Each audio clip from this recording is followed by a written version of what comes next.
I'm George McGee. And I'm Kevin Thomas Keel. And welcome to the premiere of Enigmatic Anomalies. While we're waiting for Tim Fasano to arrive and to discuss his Bigfoot research, we thought we'd give a little background information to ears and who we are and what we're going to be doing here. For years we've been interested in the paranormal. Ghosts, UFOs, lake monsters, Bigfoot.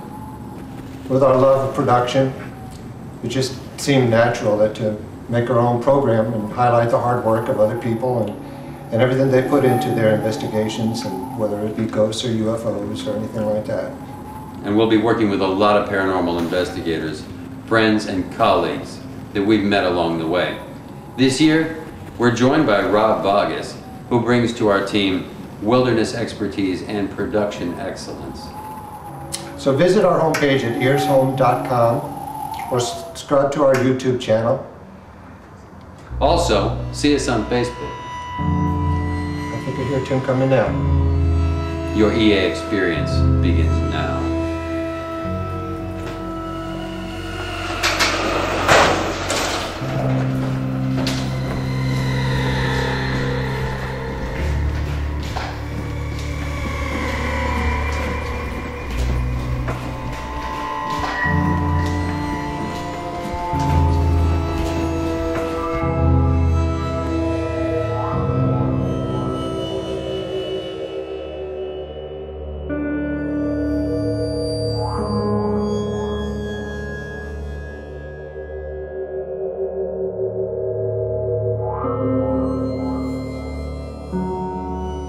Welcome, ladies and gentlemen, to Enigmatic Anomalies.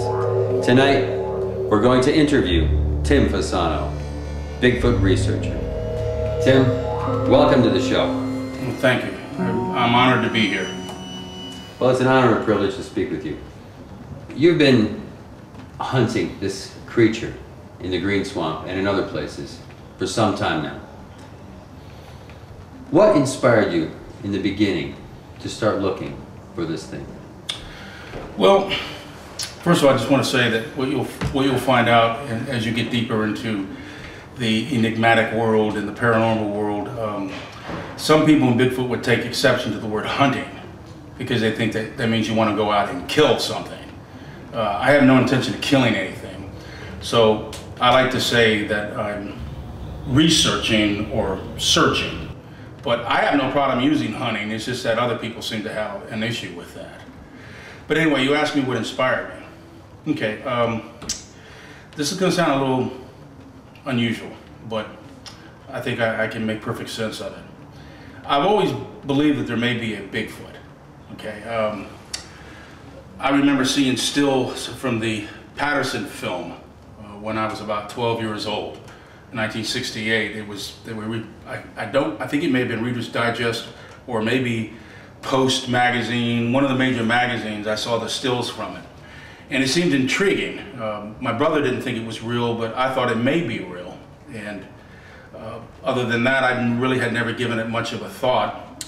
There was an article in a Saga magazine back in 1973. I used to subscribe to that as a teenager because I was interested in things that were strange and weird, and they often had Bigfoot articles in there. And there was one about a particular researcher. We'll talk about him later. I was 17 years old reading an article about a young man named Tom Piscardi who was up in Alaska, who he and a friend of his were using, by today's standards, a primitive form of thermal camera. And they were flying at night just 100 feet off the treetops in a Cessna, trying to get a thermal image of a Bigfoot. And this was 1973. So you can just imagine the type of camera that may have been compared to today's technology. I never had any clue that 40 years later I would one day meet the man and work with him in the field.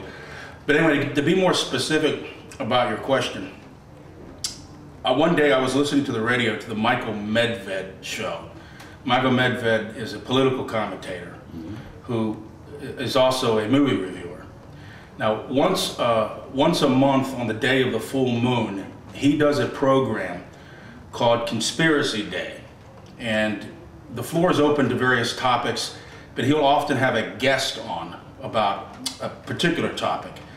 And this particular day, he had on a woman who does a blog called Oregon Bigfoot, and I can't. Her name is I can't remember her name. It just escapes me. It's Autumn something.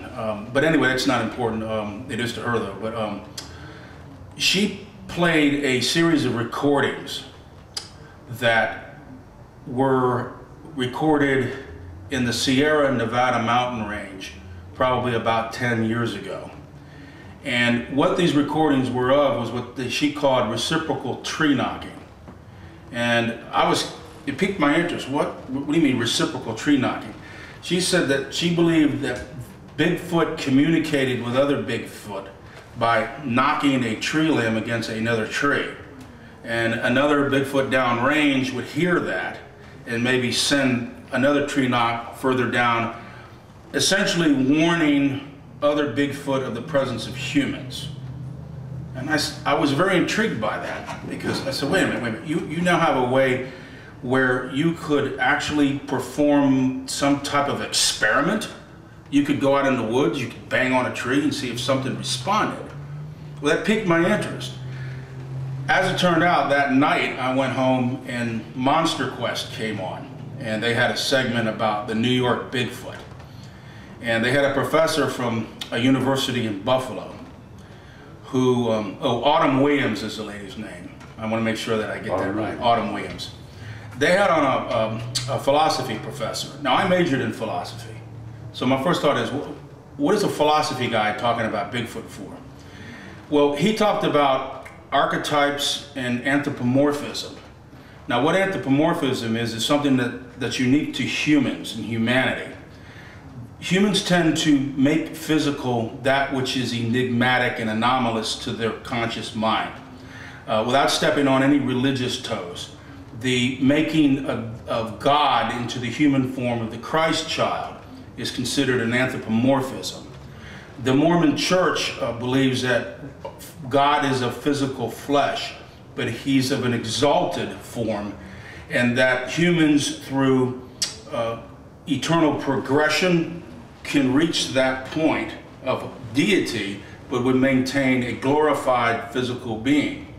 Now, what the philosophy professor pointed out is that that is a psychological security producer that humans do so that they don't feel so alone and so frightened in a terrifying world. And he said all Bigfoot sightings was a archetype in the human mind that was transposing this physical form onto shadows or fleeting glimpses that they catch in the woods, and the next day their mind is convinced that they saw this physical creature. So I was intrigued that on one hand you had someone claiming that through empiricism, which is part of the scientific process, you could discover a Bigfoot, and the other guy saying that it was merely an invention of the human mind, which would be more towards rationalism versus empiricism. And these are the two twin pillars of epistemology. Now, epistemology is the study of knowledge and how humans can acquire knowledge. So I said, this is incredible. I'm going to try to get into this. So the next day I went out to the Green Swamp, actually the Dead River area, with a Louisville slugger.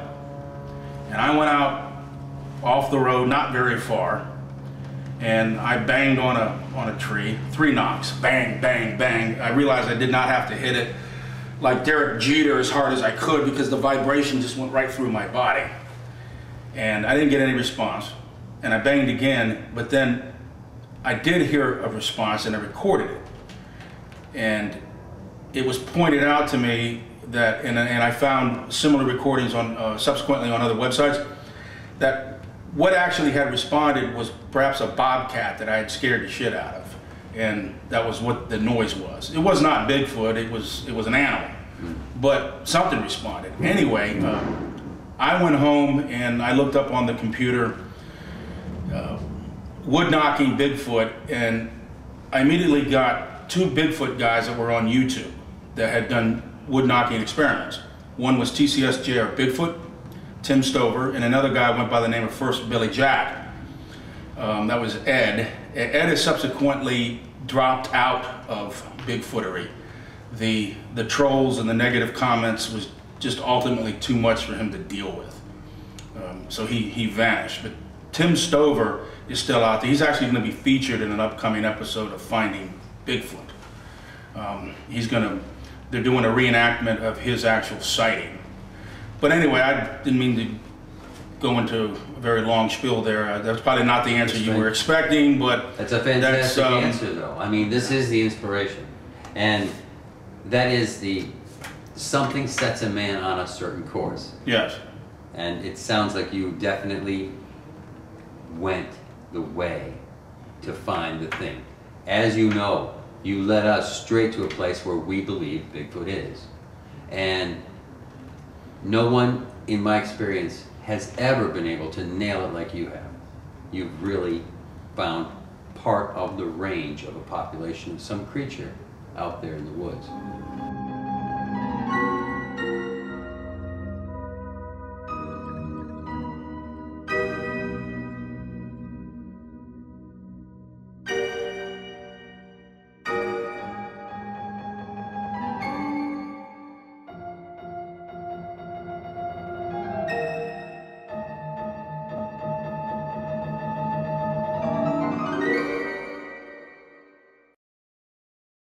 Visit Tim Fasano's website, BigfootAfterDark.com.